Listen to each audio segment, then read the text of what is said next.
o días, dependiendo desde qué momento o qué lugar ustedes lleguen a ver este video. Sean todos bienvenidos y bienvenidas a un nuevo video para mi canal de YouTube.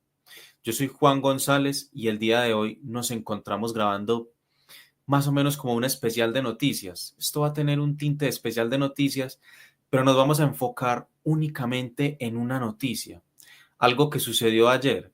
Estoy grabando esto siendo lunes 27 de octubre y siendo el día siguiente, el post día de la consulta interna del pacto histórico en Colombia, con, valga la redundancia, una votación histórica. Sí, aquí, este es mi canal. La gente sabe cuál es mi posición política. Porque yo, a diferencia de los medios prepago, porque esos medios como Infobae, como El Tiempo, como El Colombiano, muchos medios prepagos. ¿Y por qué digo prepagos? Porque ellos sí están pagos. A mí nadie me está pagando y yo aquí estoy en la libertad de decir lo que yo quiera. Y si usted no está de acuerdo conmigo, pues déjemelo saber en los comentarios. Yo tampoco soy sectario. Me gusta mucho conversar y leerles.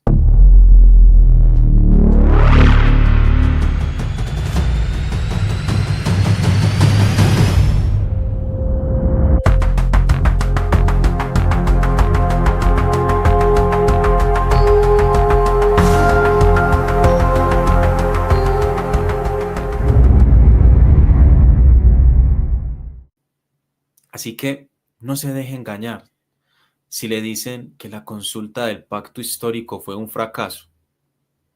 No se deje engañar. Usted no tiene que ser petrista o usted no tiene que ser de izquierda para reconocer que 2.7 millones de votos en una consulta interna de un solo partido, a la que las personas acudían a las urnas en época no electoral. Esto es un rotundo éxito, no visto hasta ahora. Se equivoca todo aquel entonces que diga que pacto histórico fracasó. Se equivoca. Simplemente tiene que ir a mirar los datos históricos. Y a partir de acá vamos a revisar algunas noticias y vamos a refutarlas también. Porque hay que decirlo así. Se han hecho comparaciones tramposas. Se han hecho campañas de odio. Eso es la democracia. Todos están desesperados por comerse un pedazo del pastel, por comerse un pedacito de la torta, aunque sea un pedacito. Pero todos los partidos se quieren comer un pedacito de la torta. Y mire que yo no estoy pagado. Yo dije todos los partidos. El pacto histórico también. Se quiere comer un pedazo de la torta burocrática y clientelar del Estado y del dinero público. Yo salí a votar ayer. No voy a decir por quién, porque yo creo que no es ese la finalidad de este video. Esto no es un video para defender al pacto histórico, se equivoca. Aunque yo salí a votar ayer. Pero es que la gente que nos ve de afuera de Colombia, yo les voy a decir algo. La oposición que hay en Colombia, la oposición al gobierno del cambio, es una oposición criminal, falaz, muy baja, muy bajita y muy falta de argumentos y tramposa. Por eso vamos con la primera noticia, vamos con la primera reacción del día de ayer. Pacto Histórico llamó a sus militantes, a sus simpatizantes, porque era una consulta interna de simpatizantes del Pacto Histórico. Es imposible que en una democracia el 80-100% del electorado vaya a votar un mismo partido. Es no imposible, es poco probable. Entonces aquí se empieza a desmontar la narrativa que quieren manejar muchos medios y muchos precandidatos presidenciales, simplemente porque no quieren reconocer a lo que se están enfrentando, no reconocen, no reconocen, se están haciendo pajazos mentales, hay que decirlo así, hay que decirlo así. Era una consulta de un solo partido y miren lo que, perdónenme, perdónenme. Ahora sí, vamos con la primera reacción. Vamos con la primera reacción de la jornada de ayer. El medio Infobae. Infobae, un medio totalmente derechizado. Es un medio totalmente en contra del gobierno del cambio. Muy bien. Infobae titula: Así reaccionó el país político a la victoria de Iván Cepeda en la consulta presidencial del Pacto Histórico. Aquí citan a alguien que dice lo siguiente, entre comillas: Petro fracasó. Primera equivocación. El pacto histórico no es Petro, no es Petro. Se equivoca también el que diga eso. Petro ni siquiera se puede presentar a la reelección, a no ser que cambiara la constitución. Y eso es otra discusión bastante interesante. Estos son diferentes reacciones de políticos de izquierda. Isabel Zuleta, senadora. Más adelante comentaremos qué pasó en las consultas a Cámara y Senado. Pero miren esto. Vicky Dávila, ustedes los colombianos sabemos muy bien quién es Vicky Dávila, pero a las personas que nos ven desde el exterior, Vicky Dávila es una periodista, exdirectora de la revista Semana, en estos momentos es precandidata presidencial, se encuentra recogiendo firmas con un movimiento que ella titula Valientes, pero no sé valientes para qué, no sé si ella, valientes para ella es pedirle al presidente de Estados Unidos que sancione a Colombia. Yo no sé, ella que interpreta por valiente. Más bien son el movimiento antipatria, diría yo. Vicky Dávila dice y tuiteó lo siguiente: Petro fracasó en su consulta, no llega a 2 millones de votos. Falso, pasó de 2 millones de votos hace mucho rato. No tiene el 35% que decía la mayoría de encuestas, tiene el 12%. Es una consulta interna de un partido. Mucha gente no sabía que había consulta, tampoco, mucha gente no lo sabía. Y además, es en época no electoral, es en época no electoral. Más adelante vamos a comparar la comparación tramposa que están haciendo muchos. Vamos a desvelarla, porque, porque ojo, yo le digo a la gente qué posición política tengo, pero eso no quiere decir que yo no argumente bien esa posición política. Ellos están engañando a la gente. Yo aquí estoy mostrando las cosas como son. El 12%, sí, pero es que, vamos a ver, miren lo que dice. La compara con la consulta de marzo de 2022, donde el petrismo tenía 5 millones de votos y en segunda vuelta Petro tenía 11 millones de votos. Vicky Dávila dice que Iván Cepeda apenas llega al millón de votos y un poquito más. No nos podemos confiar. Petro es capaz de todo.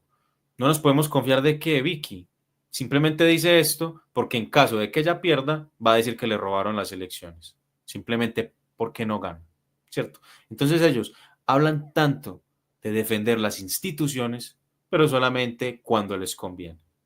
Solamente cuando les conviene. Pero Colombia castigó a Petro en las urnas. Ganaremos en primera vuelta. Lo pongo en duda, Vicky, lo pongo en duda. Te estás desinflando frente al tigre. Te estás desinflando frente al tigre.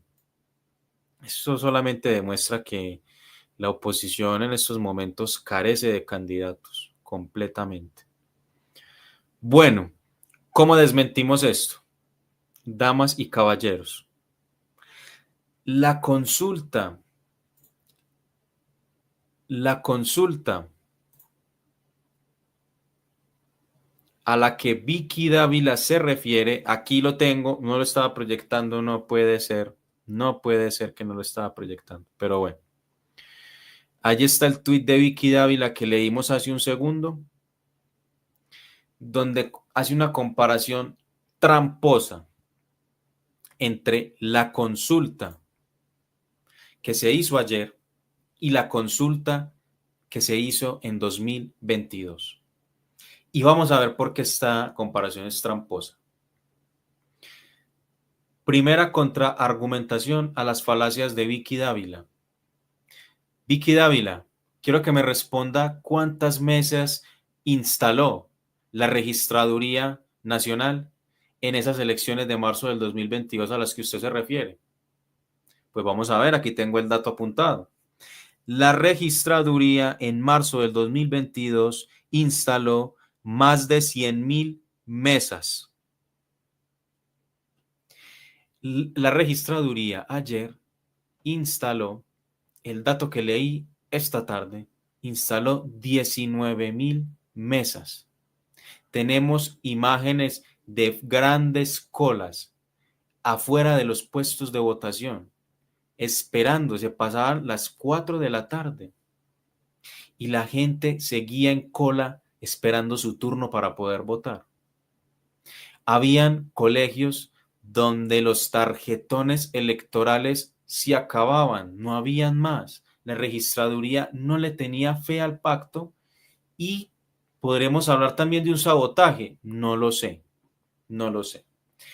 Partamos de la buena fe y pensemos que querían ahorrarse la plata, pero esto ha perjudicado a la consulta interna porque pudieron haber sido fácilmente 3 millones de votos. En muchos veredas y sectores rurales del país no abrieron puestos de votación. ¿Cuántos votos se perdieron allí? Sí sabemos que mirando el mapa político electoral del pacto histórico, las mayores votaciones del pacto histórico siempre han estado en las periferias del país y en las veredas y en las barriadas populares. Es una comparación además falaz, Vicky, porque en la consulta presidencial a la que tú te refieres de marzo del 2022 era una consulta que coincidía con calendario electoral nacional, es decir, ese día se votaban las elecciones legislativas. Por supuesto que más gente iba a ir a votar, por supuesto. Otra contrafalaz argumentación contra quienes siguen despotricando de la consulta interna del pacto histórico. Como les dije, yo voté ayer y esa votación no daba certificado electoral. ¿Qué quiere decir esto? Para los que nos ven afuera de Colombia, no daba beneficios laborales ni descuentos económicos de ningún tipo. Fueron a votar los que quisieron, los que creen en el proyecto del gobierno del cambio. Así de simple. 2.7 millones de personas en libertad fueron a ejercer su derecho al voto, pero también respaldando el proyecto político del presidente Gustavo Petro. Entonces son comparaciones tramposas. Pero bueno, vamos a seguir leyendo más reacciones. Tenemos, tenemos por acá también las reacciones de el ex fiscal general de la Nación, Francisco Barbosa, un personaje bastante interesante. También de Infobae. Infobae no nos sorprende, con su ya muy evidente agenda contra el gobierno del cambio. Infobae tituló lo siguiente: Barbosa tras resultados de la consulta del pacto histórico. Su gobierno acabó. Petro solo vale el 12%. Bueno, se hacen pajazos mentales. El exfiscal general instó a los sectores opositores a unirse frente al petrismo, señalando que los resultados representan una oportunidad para enfrentar al actual gobierno en las elecciones presidenciales de 2026. Bueno, miren, yo aquí sí quiero ser muy sincero con ustedes, y es los votantes de Cambio Radical, de Partido Conservador, de Centro Democrático, los liberales de oposición. Yo les quiero decir algo. Vamos a ponernos 4 dedos en la frente y vamos a decirnos las cosas como son. ¿Cuándo ustedes han hecho una consulta interna que ha sacado 2.7 millones de personas a las calles a votar? Dejo la pregunta allí al aire. Yo he revisado las comparaciones históricas, los ejemplos históricos, y no encuentro una consulta en el último tiempo que haya sacado 2.7 millones de personas. Así que, vuelvo y digo, medios prepago, precandidatos presidenciales haciéndose pajazos mentales y engañando a la gente. En últimas, engañando a la gente, engañando a sus votantes. Díganle la verdad a la gente. Díganle a la gente que están asustados, que no saben qué hacer, que Pacto Histórico hoy es el partido político, movimiento político, como lo quieran llamar, porque personería jurídica aún no tiene, más grande y organizado. Y ojo con esto, lo más importante, organizado del país. 2.7 millones de personas, y esta cifra no se les olvide nunca. Pero sigamos leyendo, a ver qué es lo que dice. Al conocerse los datos de la consulta, el exfiscal aseguró que, abro comillas, hoy perdió Petro y su banda. Su gobierno acabó. Subrayó que la disminución de la participación en la consulta interna del pacto histórico evidencia un retroceso considerable respecto a los resultados obtenidos por la izquierda en ciclos electorales previos, en ciclos electorales de temporada electoral nacional. Haga por favor la aclaración, señor Francisco Barbosa. Haga por favor la aclaración que ayer no era un día electoral común y corriente y no daba beneficios electorales. La gente fue a votar porque quiso. ¿Y qué van a decir lo de los clanes? Que de la costa. Pero por favor, ¿qué es la democracia? ¿Acaso eso no lo hacen todos los partidos también? Y ojo, yo acá no le estoy lavando la cara a nadie. A nadie. Porque si yo tengo que criticar al pacto histórico, lo voy a hacer. Lo voy a hacer. Pero que aquí que estos medios prepagos no se hagan pajazos mentales y que no engañen a la gente. Y vamos a seguir leyendo qué es lo que dice. Francisco Barbosa, exfiscal general del gobierno de Iván Duque, dijo también lo siguiente, abro comillas, sin visa, con el país desertificado, en la lista de narcotraficantes Clinton, y para rematar, y señor Francisco Barbosa, para rematar, yo le voy a recordar a usted que el señor Álvaro Uribe Vélez en el año 1994 aparecía también en una lista de personas relacionadas al cartel de Medellín, una lista entregada por el gobierno de los Estados Unidos, avalada por el FBI. Investíguenla. Investíguela usted, señor Francisco Barbosa. En el año 1994. Yo sé que mucha gente sabe de qué le estoy hablando. Y para rematar, con todo el petrismo en las calles, sacó 2 millones de votos en la consulta petrista, cuando hace 4 años sacó 5 millones. Vuelven con lo mismo. El exfiscal enfatizó que la cifra supone una advertencia para quienes dentro del oficialismo proyectaban una superioridad electoral. Abro comillas otra vez. Palabras de Francisco Barbosa. Esta consulta demuestra que sus 2 millones son insuficientes para llegar a la presidencia. Para lograrlo se necesitarían 12 millones de votos. Ay, ay, ay, cómo engañan a su gente. no tienen un plan, no tienen candidato presidencial a día de hoy siquiera. Pacto histórico ya lo tiene, Iván Cepeda. ¿Cuál es el candidato de ustedes? No sabemos. Vamos a seguir leyendo más reacciones. Atención. Por aquí tenemos otro medio prepago. No tiene otro nombre. Otro medio prepago. ¿Cómo lo es? Tarán. El colombiano. Medio más prepago que el colombiano. En Colombia. Bueno, esta y semana se dan la batalla. El colombiano tituló lo siguiente. Hoy lunes 27 de octubre. Consulta del pacto histórico. 2 puntos.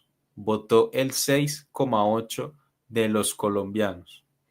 Bueno, esos por lo menos tiran un titular que es cierto que votó el 6,8% de los colombianos, pero esto es lo único que a ellos les conviene sacar en la portada.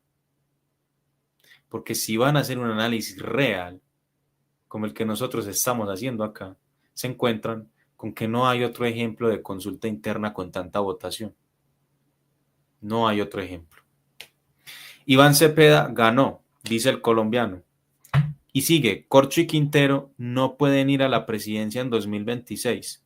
No sé si no pueden, porque, bueno, Corcho ya no, evidentemente, y parece ser que los acuerdos políticos indican que Carolina Corcho va a encabezar la lista al Senado.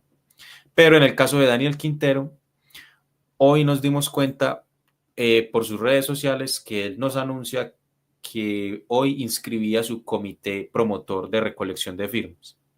Veremos qué dictamina el CNE. Tal parece también que por haber renunciado con tan pocos días de antelación a la consulta interna del pacto histórico, tendrá que pagar una alta multa al CNE por esto y a la registraduría. Pero veremos qué pasa. Daniel Quintero es un personaje bastante interesante. De 40 millones habilitados en la consulta del pacto, votaron 2,7 millones. Por favor, periodistas del colombiano, ¿qué es eso? ¿De a cuándo un partido va a sacar, de a cuándo 12 millones de personas van a votar por el mismo partido? La mitad de los 5,8 millones de 2022. Y siguen con lo mismo. Es lo único que les interesa sacar. Y lo más preocupante es que hay gente que les cree. Con el 99,04% de mesas escrutadas, la consulta sacó un total de 2.739.368 votos. Los votos no marcados y nulos sumados dan 385.297. Este dato me parece muy interesante. Atención, no sé qué piensen ustedes, las personas que me lleguen a escuchar, pero este dato, préstenle atención a este dato. Votos no marcados y nulos sumados dan 385.297. Tan solo en Antioquia, se me escapa el dato, pero en Antioquia habían muchísimos votos nulos y no marcados. Me parece muy raro porque precisamente ayer hubo muy poco despliegue de testigos electorales. Y sumado al evidente, bueno, no tan evidente, porque puede sonar polémico y me puedo meter en problemas por decir esto, pero ante un aparente caso de intento de sabotaje por la registraduría, donde no abrieron puestos de votación, no sacaron mesas, se acabaron los tarjetones. A decir verdad, no hubo unos errores logísticos por parte del pacto y no habían suficientes testigos electorales, logística y demás. No sé, digo que me parece raro tantos votos nulos y no sumados, pero bueno, según los datos de la registraduría, quien al parecer intentó hacer un sabotaje, pero bueno, me puedo meter en polémicas con eso, díganme ustedes qué piensan. Vamos a ver, el colombiano aquí se pregunta si la consulta fue un buen o mal resultado. Vamos a ver qué dice. El presidente de la consulta de 2022, aunque fue en el contexto de las elecciones legislativas, qué bueno que lo reconozca, indica que la participación de la consulta de este domingo supone que el petrismo reunió la mitad de aquel caudal. Voy a poner otro factor sobre la mesa que me parece muy importante tener en cuenta, y es que la consulta del pacto en 2022, aparte de que fue en temporada electoral regular, tenía más candidatos. Tenía más candidatos. La gente se preguntará, ¿esto en qué influye? Muchísimo. Las personas que alguna vez hemos hecho política electoral, democrática en la calle, rebuscando los votos, así hay que decir, buscando votos en la calle. Entre más candidatos haya, más votos van a salir, más votos van a aparecer, por supuesto, porque si todos quieren llegar, pues todos tienen que trabajar. Entonces, se arrastra también en sentido, pues, la votación general. Esta consulta interna solamente tenía dos candidatos, Iván Cepeda y Carolina Corcho. ¿Por qué digo que dos candidatos? Pues sí, prácticamente, porque Quintero ya los últimos días no hizo campaña. Tal vez los que votaron por él no entendieron bien qué fue lo que pasó. Pues diversos factores, ¿cierto? Si él tal vez no se retiraba, hubiera sacado muchos más votos, diría yo. Entonces, el que haya menos candidatos influye, por supuesto, en que haya menos votación. Por ende, acá el colombiano también está haciendo un análisis incompleto, por no decir parcial. Dicho de otra manera, dice el colombiano, aquí sigo leyendo el colombiano, el pacto histórico perdió alrededor del 51% de los votos. Si bien no se dio al mismo tiempo de otras elecciones, también es cierto que eran muchos más los candidatos al Congreso, esta vez comparados con los del 2022, y tenían toda la maquinaria del gobierno para promover la consulta. Y les recuerdo, estas votaciones no daban beneficios electorales. No nos dieron horas libres en el trabajo, como si dan unas elecciones típicas. No eran elecciones típicas, es muy distinto. Pero bueno, sigan diciendo lo mismo, sigan diciendo lo mismo. Yo no encuentro un ejemplo de una votación tan alta en una consulta interna. No lo encuentro, no encuentro otro ejemplo. En Colombia. Estoy hablando de Colombia, ojo. Vamos a ver otras de las reacciones de un personaje bastante nefasto, bastante nefasto. Vamos a ver. Abelardo de la Espriella. Este señor, el tigre, así lo llaman sus seguidores. Abelardo de la Espriella, perdón, publicó un video en sus redes que lo comunica el medio El Pulso así. Abro comillas, ha muerto el petrismo. De la Espriella sepultó al pacto histórico por resultados de consulta. De la Espriella no ha sepultado a nadie. Lo siento mucho por el periodista del Pulso que escribió esto. Yo no sé dónde estudian estos periodistas. Yo no sé. Yo no sé dónde estudian estos periodistas prepagos. Qué lástima esa profesión. Bueno, vamos a ver qué es lo que nos dice el tigre. Vamos a escuchar al tigre. El petrismo ha sido derrotado en las urnas, ni siquiera sus bases salieron a votar por ello. Siempre lo he dicho y hoy se comprueba. El pueblo no es tonto, el pueblo es sabio, el pueblo ha enterrado a Petro y a sus cómplices. No sirvieron la plata, los subsidios, ni las dádivas. La gente le recibe plata a Petro, pero no votan por sus lacayos. Falta hacer que Petro y sus cómplices respondan por sus crímenes y por la destrucción de Colombia, por la entrega de las regiones y las ciudades al narcoterrorismo y a las bandas criminales, por el desmantelamiento del sistema de salud, la corrupción, la ruina económica y el gigantesco engaño al pueblo colombiano y a los jóvenes. Yo haré que Petro y sus cómplices paguen por sus delitos, sin ambages y con determinación. Piensen en eso.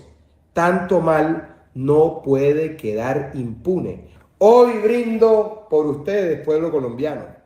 Salud con mi vino Fratelone.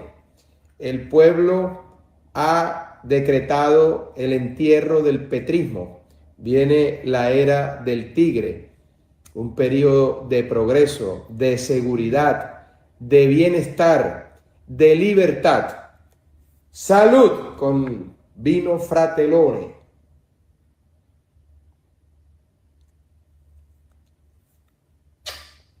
Que viva Colombia siempre, libre y en democracia. Firme por la patria, firme por la patria. Abelardo de la Espriella. Sí. Uy, quitemos eso. Quitemos eso, por favor. Quitemos esto. Rápido, rápido. Uy. Abelardo de la Espriella. Un personaje nefasto. Nefasto. Que alguien como Abelardo de la Espriella crea que puede ser presidente no nos demuestra nada más que la decadencia de la política en Colombia, pero también la decadencia cultural, no sé si decir intelectual de la gente, porque estos personajes, es decir, un bandido de esta calaña, la gente en Colombia ya lo conoce. Los que lo apoyan, yo no los entiendo. Los que lo detestan, les entiendo un poquito más. Y escúchenme por qué, y se lo digo más que todo a la gente que está fuera de Colombia, que de pronto no entiende muy bien el contexto y a lo que me refiero, o tan siquiera no saben quién es Abelardo de la Espriella. Pues yo se los voy a decir. Abelardo de la Espriella es tan bandido que un narcotraficante lo tenía denunciado porque Abelardo de la Espriella le había robado sus propiedades. Es que esto es hasta chistoso. ¿Qué tan bandido tiene que ser Abelardo de la Espriella para que un bandido lo tenga denunciado? ¿Cuál es más bandido? Interesante acertijo lógico para hacer allí. Abelardo de la Espriella es un señor que dice que es firme por la patria. Pues quiero decirles que a mí me dan ganas de vomitar escuchándole a un bandido de estos y a un liberal de estos decir la palabra patria. Porque esa palabra a ese señor le queda súper grande. La palabra patria, señor Abelardo de la Espriella, usted no la puede cargar sobre sus hombros. A usted esa bandera le queda grande. Usted ha vivido la mayor parte de su vida en Estados Unidos. Es más, su familia vive en Estados Unidos. Usted no conoce Colombia. Usted no conoce Colombia, señor Abelardo de la Espriella. Usted es ciudadano norteamericano. Usted es una persona que todo el tiempo se la pasa hablando mal de Colombia en Estados Unidos. Es que son igualitos todos. Vicky Dávila, Fernanda Cabal y Abelardo de la Espriella. Les encanta ir a Estados Unidos a hablar mal de Colombia. No me quiero imaginar si el pacto histórico volviera a ganar las elecciones, cómo le llorarían a Papá Trump para que invada Colombia. Así son de antipatria y así es capaz él de decir que es un firme por la patria, decir que es un patriota. Respete a los patriotas de verdad, Abelardo de la Espriella. Respete a los patriotas de verdad. a los que sí somos patriotas. Respétenos. Vamos a seguir con el análisis de las elecciones de ayer, la consulta interna. La consulta interna que dio por ganador a Iván Cepeda.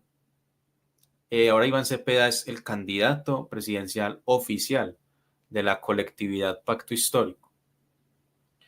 Pero la consulta no era únicamente para elegir un candidato presidencial, sino también para elegir el orden de las listas a Cámara y Senado, que nos dejaron cosas bastante interesantes. Y es que, por ejemplo, continúa el fenómeno de los influenciadores.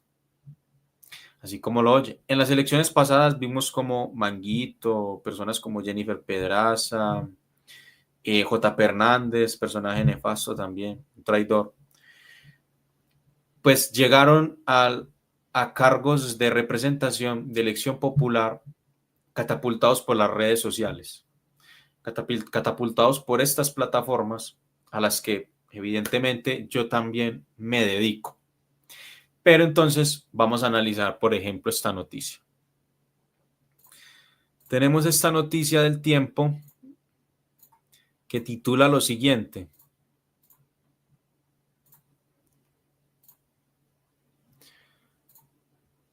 El Tiempo tituló lo siguiente. El fenómeno de los influenciadores se repite. Dos puntos. Estos son los nombres que destacaron en las listas al Congreso en la consulta del Pacto Histórico. Los creadores de contenido tendrán lugares privilegiados en las listas de la colectividad para las elecciones legislativas de marzo. Aquí el Tiempo nos muestra a tres influenciadores que seguramente son muy conocidos o pues muy conocidos para la mayoría de las personas. Aquí tenemos a Lalis. La chica es Lalis, una influencer muy reconocida de la ciudad de Bogotá. Tenemos a Wally. Wally pues no necesita presentación. Y tenemos a Daniel Monroy, tal vez el menos conocido de los tres, pero es un joven que lleva pues también mucho tiempo haciendo un trabajo de comunicación alternativa. Y aquí podríamos meter también a Hernán Muriel, nuestro candidato en Antioquia, Hernán Cofradía, del medio Cofradía para el Cambio, que fue la votación más grande en Antioquia. El Tiempo dice lo siguiente: las redes sociales continúan posicionando personajes en el mundo político. Después de la consulta del Pacto Histórico, este 26 de octubre, hubo influenciadores que estuvieron entre los más votados en las listas al Congreso. Para el Senado, solo después de los ya senadores Pedro Flores y Wilson Arias, se ubicó Walter Alfonso Rodríguez Chaparro, conocido como Wally. Según esto, según las elecciones de ayer, Wally es el tercer más votado a nivel nacional. El tercero más votado. Aquí ponen la imagen de JP, un también influencer que ya llegó en las pasadas elecciones al Senado. Se hizo elegir con votos progresistas, algunos votos de izquierda también, y luego salió más opositor que la misma Fernanda Cabal. Pues JP Hernández puede pensar lo que quiera, pero la realidad es que ha engañado a sus electores, los ha engañado. Si se vuelve a hacer elegir, ya tendrá que ser con votos de nichos muy distintos a los que lo eligieron la primera vez. Pero bueno, este tema de los influenciadores es muy interesante porque desde hace un tiempo han marcado una tendencia, y es que las redes sociales, por su masividad, el político, es decir, a partir de ahora, el político que no sepa manejar las redes sociales y que no sepa venderse bien a través de estas, ya le queda muy difícil llegar a cargos de representatividad. Y esto es nada más y nada menos lo que este fenómeno nos está demostrando. Pero a la par, también me gustaría decir lo siguiente, y es que Las dos votaciones más grandes no fueron de influencers, fueron de Wilson Arias y Pedro Flores, ya personas que ya son senadores, pero también muchos departamentos no fueron únicamente los influenciadores los más votados. ¿Y a qué voy con esto? Que la tendencia que se marcó ayer es que influenciadores y políticos tradicionales van o están liderando en estos momentos las campañas. ¿Y por qué digo esto? ¿Y por qué me parece muy curioso? Porque aunque voy a poner el caso de Hernán Muriel, tiene miles de seguidores en sus redes y sacó un montón de votos, claro, producto de esa visibilidad. También hay políticos tradicionales que sacan 150, 170,000 votos y que sacan más votos que Hernán y que los influenciadores. Y a lo que voy es que hay gente que definitivamente sabe jugar esto y que las maquinarias se mueven y que las maquinarias se mueven. Yo les he dicho, aquí hay que decir las cosas como son. En la costa se ganan las elecciones con maquinaria, con maquinaria. La gente que me está escuchando, y repito, yo voté ayer, yo voté. No voy a decir por quién voté, ni por quiénes voté. Pero que la gente tampoco se crea, y ojo que esto es un matiz de este video, que la gente tampoco se crea que el voto de opinión que hay en Bogotá lo hay en Sucre, en Córdoba y en muchas partes. Y mucha gente aquí me va a decir, pero es que usted aquí está, usted es un clasista, usted está discriminando a los pobres, usted los está infantilizando. Y no, y yo no estoy infantilizando a nadie, pero yo estoy diciendo las cosas como son. Y la gente que ha hecho política electoral sabe a lo que me refiero. Y lo comenté con compañeros, con camaradas en la tarde que me reuní, que tuve una reunión. Y lo dijimos. Voy a poner el caso de Pedro Flores y aquí me voy a meter en un problema. Eso es una polémica. Voy a meter el caso de Pedro Flores, un político que está muy relacionado al clan Torres del Atlántico. Una familia que ya tiene súper bien montada la estructura, está súper bien repartida la mermelada y la burocracia, que simplemente este tipo de personas no tienen cómo perder una elección. Y aquí sigo con el matiz de este video, porque le repito que aunque vote ayer, si Pedro Flores se lanza por cualquier otro partido, gana, llega. Y aquí viene el matiz. Y cójasela en el aire. Cójasela en el aire porque cambio de tema. Los políticos tradicionales ya saben jugar esto. Ya saben. Y no hay influenciador que valga.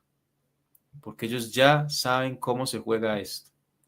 Y que no crean que el voto de opinión que hay en algunas zonas del país está en algunas partes. No voy a decir en dónde porque luego me van a tratar de clasista o de menospreciar a ciertas partes del país, pero es la realidad. Y los análisis se tienen que hacer objetivos. Objetivos. No quiere decir que yo no aplauda lo que sucedió ayer. No quiere decir eso. Pero es un matiz de este video. Y que es a ver, ¿cómo lo digo? Y que es también una muestra de honestidad. Una muestra de honestidad de este canal. De honestidad de este canal. Puse el ejemplo de Pedro Flores porque se me vino a la mente. El senador Pedro Flores. Pero pueden haber muchos más. Pueden haber muchos más. De Senado y Cámara. De Senado y Cámara. Bueno, vamos a ver cómo se conformaron las listas. Tenemos que...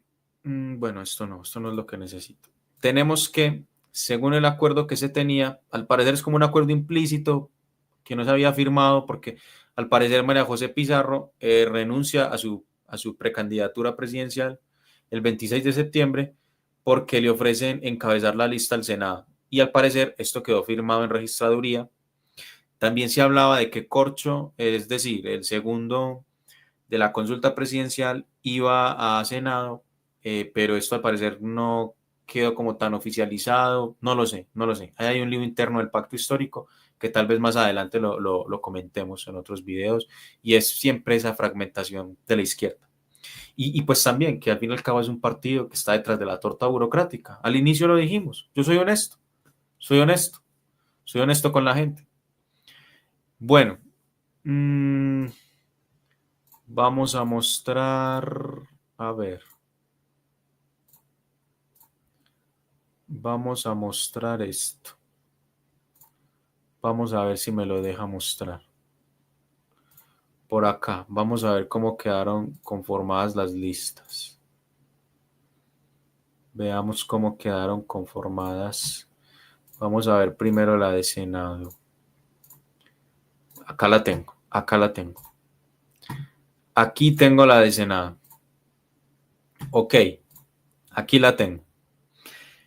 Iván Cepeda, presidente, 1.513.000 votos, con el 65,18% de los votos totales del pacto ayer.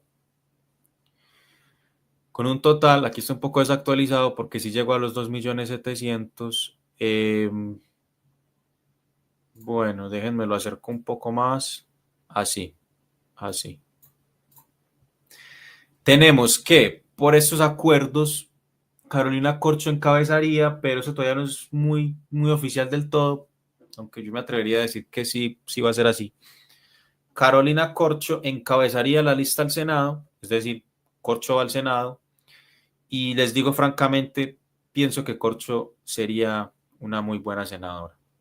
Yo en serio creo que sería buena senadora. Y, y bueno, aquí he de decir que he escuchado, he visto a muchos colectivos feministas y de mujeres que no se le da la oportunidad a las mujeres, que las personas no confían en una mujer para ser presidente, que bueno, que sacan los argumentos de machismo, del patriarcado y las deudas históricas. Y yo, bueno, que, que yo las entiendo, pero también he de decirles que Corcho no tiene mucha experiencia en lo público y digámoslo así, porque ella viene de ser ministra de Salud, no estuvo tampoco mucho tiempo, no estuvo ni siquiera el año. Y, y bueno, que también que las personas para cargos de elección popular, sobre todo ejecutivos, y como es algo tan importante como el presidente de una república que tiene toda la burocracia del Estado, que maneja las relaciones internacionales del Estado, que maneja todo el tema de orden público, de los embajadores, de las cancillerías. Son temas que yo siento que las personas esperan, personas con más experiencia, más preparadas. Y a lo que voy con esto es, sobre todo a las mujeres que he visto que han argumentado contra esta elección, que no se le da la oportunidad a las mujeres, yo quiero decirles que yo no creo, yo no siento que esta votación haya sido por Cepeda, porque Corcho es mujer, porque así lo quiere hacer ver mucha gente. Yo no pienso que haya sido así. Yo pienso que la gente votó a Cepeda porque Cepeda es una persona que lleva ¿cuánto tiempo? 10, 15 años en el Senado, creo. Que lleva cuánto tiempo en política, que es víctima, que lleva cuánto tiempo luchando, que fundó la Asociación Nacional de Víctimas, que ha hecho política prácticamente toda su vida. Es decir, es una persona que está curtida, curtida. La carrera política de Corcho está empezando. Está empezando y lo dejo ahí. Y cuando se lleva a personas que lo voy a poner entre comillas, inexpertas, en esto puede ser polémico y mucha gente puede que no esté de acuerdo conmigo con respecto a la hoja de vida de la Corcho, pero que seguiré desarrollando la idea así. Y es que cuando se lleva personas inexpertas a cargos tan importantes, puede y ha salido mal. Ha salido mal. Voy a poner el caso de Iván Duque, que está en las antípodas de mi posición política igualmente, pero Iván Duque, para el cargo de la presidencia de la República, era una persona completamente inexperta también. Es que sí, fue senador 4 años y esa es su experiencia en lo público. Ser senador 4 años es muy poco también, realmente es muy poco. Bueno, tenemos que María José Pizarro también seguiría tras la Corcho, por acuerdo, aquí dice por acuerdo, ella no se midió, ya no se midió.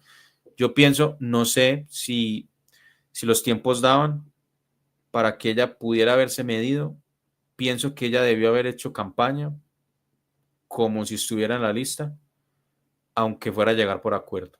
Pienso que debió haber hecho campaña, porque hay veces siento que hay personajes que, bueno, llevan toda la vida haciendo política. No digo que la vida de ella ha sido fácil, porque ella tuvo que salir exiliada por la muerte de su padre, pero políticamente su apellido le da una ventaja. Entonces, bueno, no, no creo que toda la vida tenga que vivir de eso. Puede sonar polémico, pero es lo que pienso. Sigue Wilson Arias, 162,000 votos. Carmen Palacio Caicedo, la hermana del exgobernador del Magdalena, Carlos Caicedo. Esta señora, Carmen Caicedo, es la hermana del exgobernador. ¿Ven a lo que me refiero? Hay gente que sabe jugar esto, hay gente que sabe jugar esto y no hay influenciador que valga. Aunque aquí está arriba de Pedro por cremallera, pero miren que no era una persona tan conocida, no era tan conocida. Bueno, le sigue Pedro Flores, Laura Humada, esposa del alcalde de Barrancabermeja. Seguimos viendo cómo personas llegan a cargos públicos y siguen montando a sus familiares. Esto también hay que criticarlo, hay que criticarlo. Walter Rodríguez Wally, séptimo, sería séptimo por el tema de cremallera. El acuerdo es que era hombre-mujer, hombre-mujer, hombre-mujer. Aida Bella, esa también es una política tradicional. Aunque, bueno, a las mujeres las ha salvado mucho la cremallera, mucho la cremallera. Que si no fuera por cremallera, los primeros 20, que es más o menos lo que se estima que llegue, serían la mayoría prácticamente todos hombres. Eso es un tema bastante interesante a analizar. ¿Por qué los hombres, a pesar de las cuotas de género y tal, siguen llevando más? No sé si decirle ventaja, no sé qué palabra utilizar, la verdad. Pero bueno, esta es la lista del Senado, marcado por la tendencia de influenciadores y de políticos tradicionales. ¿A qué? Bueno, y la gente se preguntará, ¿a qué me refiero con políticos tradicionales?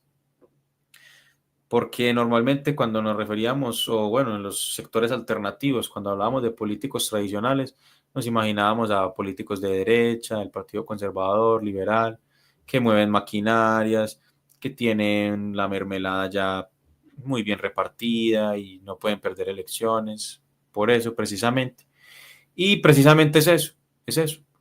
Son políticos bueno, que ya han ocupado cargos, que tienen dinero para mover una campaña, que tienen líderes, que a veces esos líderes están pagos, otras veces no, pero que también han repartido mermelada, que tienen gente trabajando, etcétera, etcétera. Un político tradicional colombiano. Díganos en otros países cómo entenderían eso de político tradicional. Bueno, vamos a ver ahora la lista en Antioquia, la Cámara en Antioquia. Voy a comentar simplemente la nacional y la departamental, pues porque estoy en Antioquia, entonces los otros casos no los conozco mucho. Vamos a poner la lista antioqueña. Acá la tengo. Vamos a verla. Bueno, como les decía, quien encabezará la lista en Antioquia será el periodista alternativo Hernán Muriel. Es una completa revelación,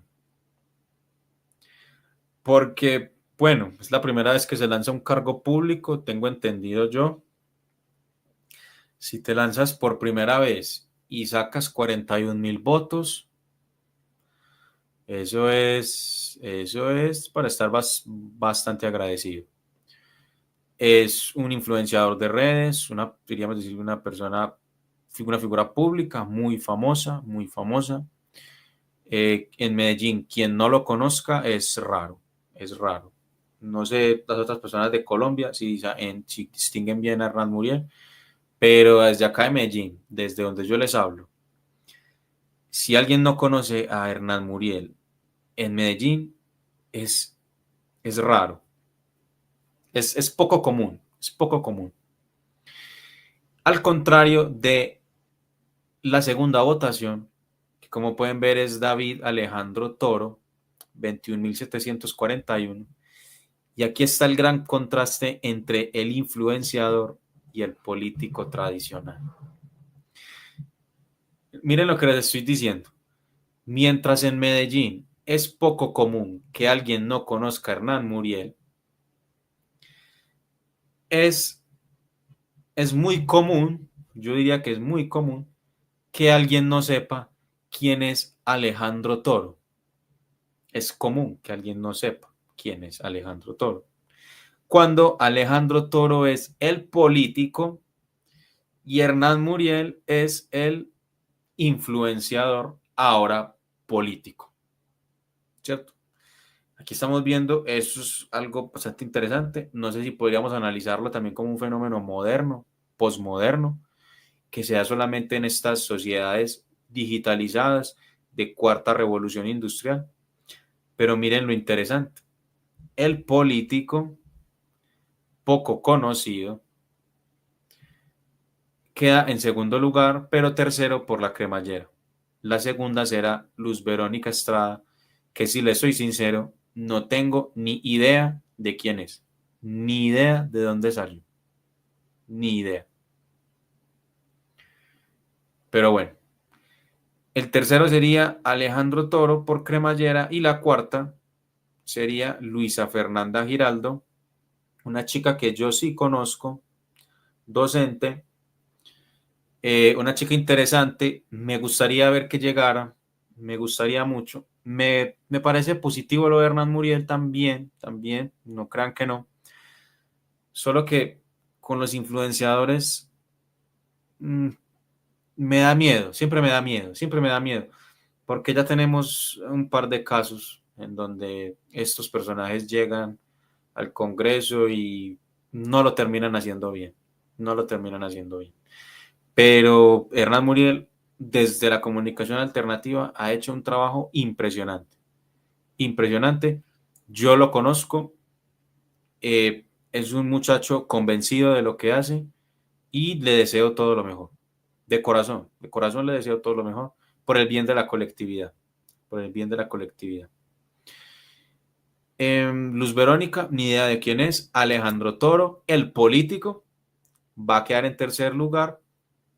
Puede llegar, puede llegar. Puede llegar, yo creo que sí. Yo creo que Pacto Histórico puede aumentar la votación que sacó en 2022 y llegue a las tres cámaras.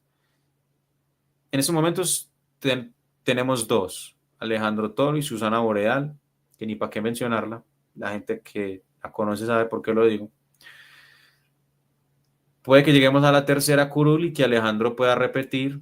Yo no lo veo quemado. Algunos dicen que se quemó, que el pacto vuelve a sacar dos cámaras.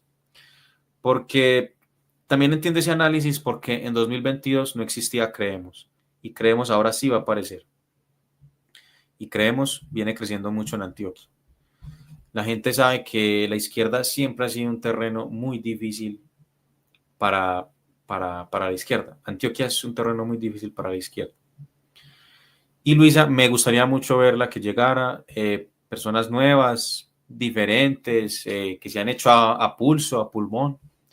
Verdaderamente creo que candidatos y candidatas como esta chica Luisa Giraldo, que tiene 5.500 votos, son candidatos que se han hecho a pulso, con el sudor de su frente. Lógico que tendrá sus apoyos por ahí, pero no es lo mismo que el influenciador Hernán Muriel y que el político Alejandro Toro, evidentemente. Bueno, los nombres que están de allí abajo no son personas tampoco muy conocidas. Vemos a Dora Saldarriaga, es ex concejal de Medellín por el movimiento Electas, un partido feminista que fracasó. Yo soy muy crítico del feminismo, creo que es un movimiento político particularista, es decir, no puede existir un Estado que se diga feminista, porque un Estado tiene que velar por los derechos de hombres y de mujeres. También estoy algo en contra en que las mujeres ahora piensen que la única forma de participación política que tiene una mujer es a través del feminismo. No estoy de acuerdo con eso. Pero bueno, Dora también un personaje ya de bastante, bueno, de bastante no sé, de algo de recorrido en la política. Pero ni por cremallera, pues ni por votación, creo que Dora está quemada. Eliana Torres, presidenta del Polo, hasta donde tenía entendido, quemada también. Yo siendo realista, no creo que el pacto llegue a sacar 5 cámaras. Y además que como es cremallera, luego de Luisa, que es la cuarta, por ser cremallera, como ven aquí solo hay mujeres, el sexto sería... Ah, bueno, no, el quinto sería Gabriel Jaime. Miren todos los puestos que salta Gabriel Jaime, solo por el acuerdo de cremallera. Tiene 3.000 votos, muchos menos que, por ejemplo, Diana Marcela, que tiene 4.400, pero que por cremallera Gabriel Jaime será quinto. Entonces miren que la cremallera termina sirviendo para hombres y para mujeres. Si mucho creo que el pacto saque cuatro cámaras en Antioquia. Estamos hablando de Antioquia. Pero Gabriel Jaime puede soñar, puede soñar, porque 5 cámaras sigue estando en un escenario más o menos realista. Tener 5 cámaras para Antioquia sigue estando en un escenario más o menos realista. Entonces, Gabriel Jaime, no sé si llegues a ver este video, no te conozco muy bien, pero creo que puedes soñar, con ser congresista. Bueno, analizados todos esos escenarios, pues hagamos conclusiones y vámonos a dormir. Miren, primero que todo, muchas gracias a las personas que se quedan hasta el final de este video. Seguiremos atentos a todo lo que pueda suceder en materia de política y de actualidad política colombiana. Este es un canal crítico, independiente, alternativo. Voté ayer, pero, pero también soy honesto. Y la gente, creo que mucha gente me lo reconoce. Y los que no, pues bueno, igual el canal es mío.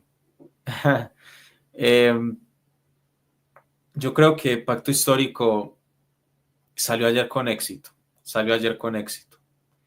Como lo dije antes, no encuentro ejemplos de una consulta interna con tanta votación en Colombia. No los encuentro. Y también el ejemplo que me vayan a dar que sea comparable, es decir, en época no electoral y con una votación que no daba certificado electoral. Porque es que hay mucha gente que va a votar porque le dan horas libres en el trabajo. Y eso es normal, es muy válido. Entonces, ¿cuántos simpatizantes del pacto ayer no salieron a votar? Porque estaban paseando, porque, pues, qué pereza, pues eso no da beneficios. Porque lo sé, mucha gente me lo dijo, como, les dio pereza, pero simpatizantes del pacto que no fueron. Entonces, yo en este corta conclusión quiero dirigirme a las personas de oposición y es, no se hagan pajazos mentales. y a los precandidatos presidenciales que no engañan a su gente. Díganles que ustedes no tienen plan realmente y que no tienen candidato. El pacto por lo menos ya lo tiene. Me parecería importante que la derecha se haga un análisis autocrítico real, que reconozcan que sacar 2.7 millones de personas en una elección atípica es un éxito y no es fácil. Demuestra un trabajo de años, de lucha, de movilización y de organización. Así que, pues decirles que si se siguen haciendo estos pajazos mentales, pues realmente no van a poder organizarse bien. Y pues entonces seguirán con su mismo discurso de política de odio, de crítica negativa y nunca de crítica constructiva. Porque eso me ha parecido a mí la oposición. Crítica antipatria, aunque mucha gente me puede criticar porque yo divida a las personas así. Pero yo de ninguna manera voy a estar de acuerdo con alguien que pida sanciones contra su país. O peor aún, que pida una invasión contra su propio país o contra su país hermano Venezuela. Yo no puedo entender eso. Yo puedo entender que usted le haga oposición a un gobierno. Yo eso lo puedo entender. Oposición a un político, al político de turno por el que usted votó y por el que no está de acuerdo. Yo eso lo puedo entender. Lo que yo no puedo entender es que usted pida sanciones contra su propio país y que usted le pida al presidente de los Estados Unidos que invada su país o el vecino. Yo eso no lo puedo entender de ningún modo. Yo eso no lo puedo entender y no lo puedo respetar. Y a todo aquel que me diga eso lo llamaré antipatria, porque eso es y eso se merece. Así que Abelardo de la Espriella, que por supuesto que no va a llegar a ver este video, pero sí, quiero que sepa que me dan ganas de vomitar cada que usted dice la palabra patria, sabiendo que usted es un antiobrero y que ha dicho que rebajaría el salario mínimo. Usted es un antiobrero y la patria es de los trabajadores, los que la sudan y los que madrugan todos los días a trabajar por la patria que usted quiere destruir. Muchísimas gracias a las personas que se quedan hasta aquí y que ven mis videos.